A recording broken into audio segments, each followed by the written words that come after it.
이 이야기가 누군가에게 작은 힘이 되길 바란다면 구독과 좋아요가 큰 응원이 됩니다. 아버지가 쓰러진 건 봄이 끝나갈 무렵이었습니다. 벚꽃이 아직 바람에 날리던 4월의 오후였죠. 어머니의 전화는 단 한마디였습니다. 당장 와. 병원 복도는 소독약 냄새로 가득했습니다. 제 발소리만이 조용히 울렸죠. 중환자실 앞에 어머니가 서 계셨습니다.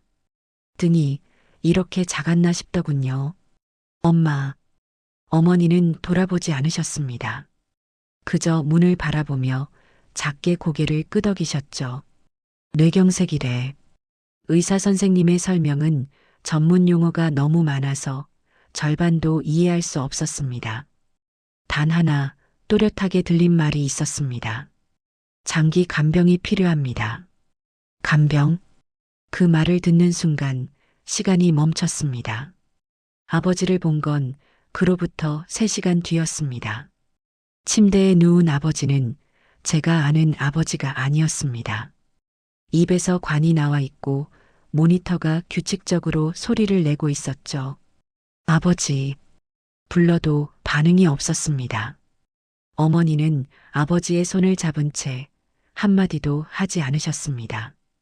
그날 밤 저는 처음 간병이라는 말의 무게를 알았습니다. 회사에 휴직을 신청한 건 아버지가 쓰러지고 일주일 뒤였습니다. 정말 괜찮으시겠어요? 부장님의 말에 저는 대답할 수 없었습니다. 괜찮은지 아닌지 저도 몰랐으니까요. 다만 어머니 혼자 두고 갈 수는 없었습니다. 아버지의 입원은 석 달이나 이어졌습니다. 매일 아침 9시에 병원에 갔습니다. 체위를 바꾸고 식사를 도와드리고 대소변을 처리했습니다. 첫 한 달은 모든 게 고통이었습니다.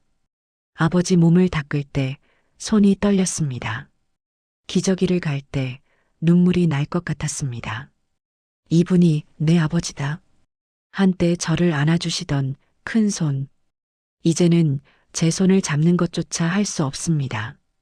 어느 날 간호사님이 말씀하셨습니다. 익숙해지실 거예요. 다들 처음엔 그러시니까요. 익숙해진다. 그 말이 묘하게 슬펐습니다. 아버지가 태어난 건 여름이 시작될 무렵이었습니다. 집에 돌아와서도 아버지는 말씀을 하지 않으셨습니다. 재활 치료 덕분에 몸은 조금 움직이셨지만 표정은 없었죠. 아버지, 물 드실래요? 제가 물어도 아버지는 그저 창밖만 보셨습니다. 대답이 없는 것에 익숙해지면 안 된다고 생각했습니다. 하지만 매일 같은 일을 반복하다 보니 저도 말없이 간병을 하게 됐습니다. 어느 밤 아버지 방에서 소리가 났습니다. 달려가 보니 아버지가 바닥에 쓰러져 계셨습니다. 아버지. 일으키려 하는데 아버지가 작게 중얼거리셨습니다. 미안하다. 그건 아버지가 쓰러진 이후 처음 들은 말이었습니다. 괜찮아요, 아버지. 괜찮으니까요. 저는 울면서 아버지를 안았습니다. 아버지의 몸은 놀랄 만큼 가벼웠습니다.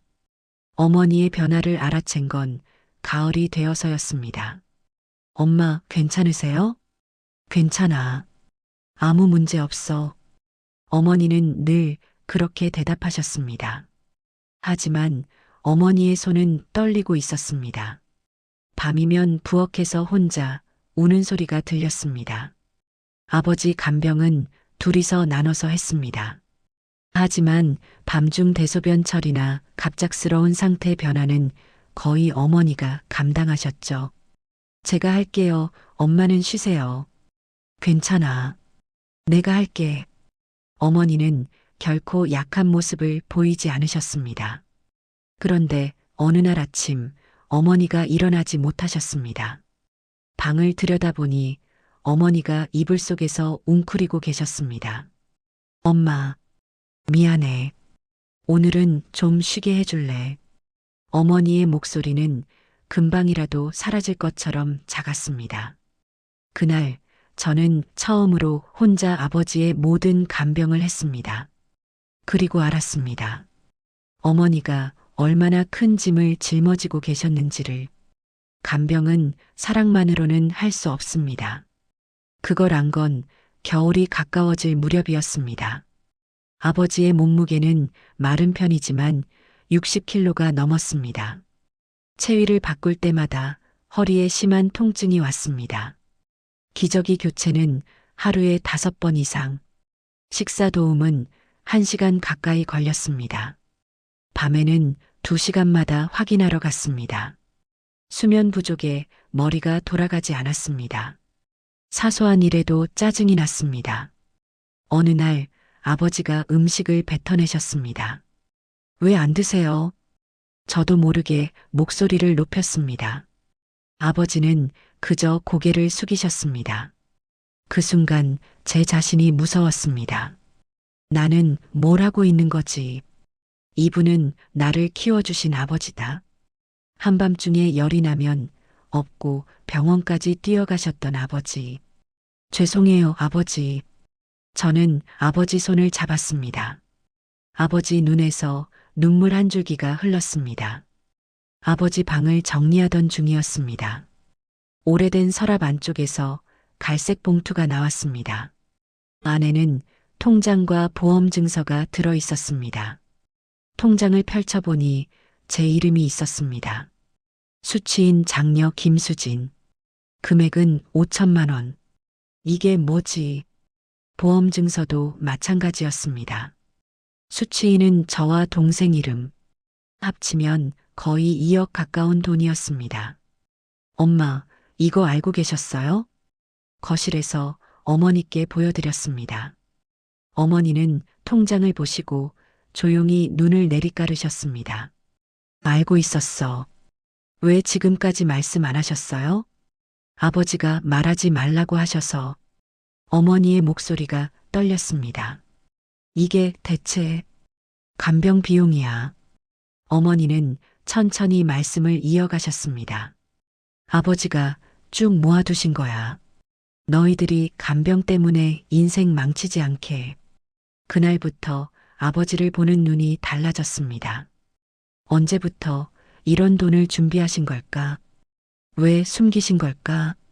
의문이 꼬리를 물었습니다.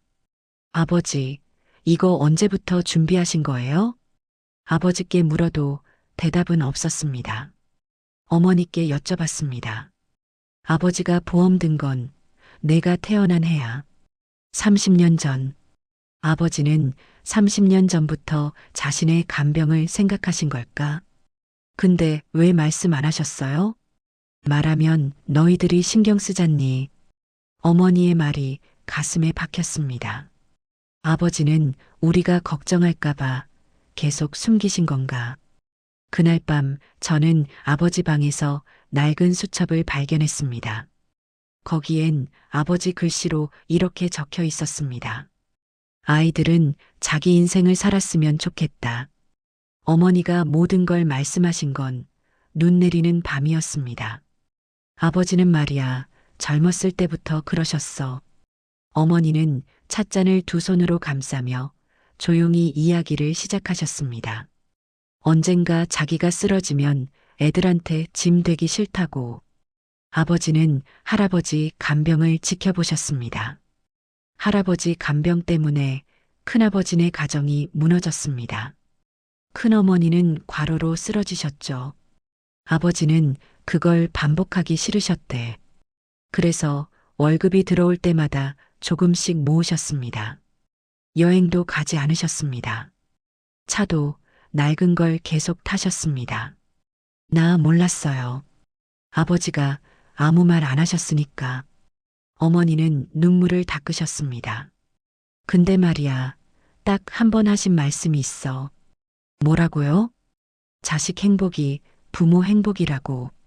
그 말을 듣고 저는 처음 울었습니다. 소리내어 울었습니다. 아버지의 수첩을 처음부터 다시 읽었습니다. 거기엔 아버지 인생의 선택들이 모두 적혀 있었습니다. 1985년 4월 마이너스 보험 가입. 월 2만 원. 1992년 6월 마이너스 집 수리 취소. 간병 자금 우선.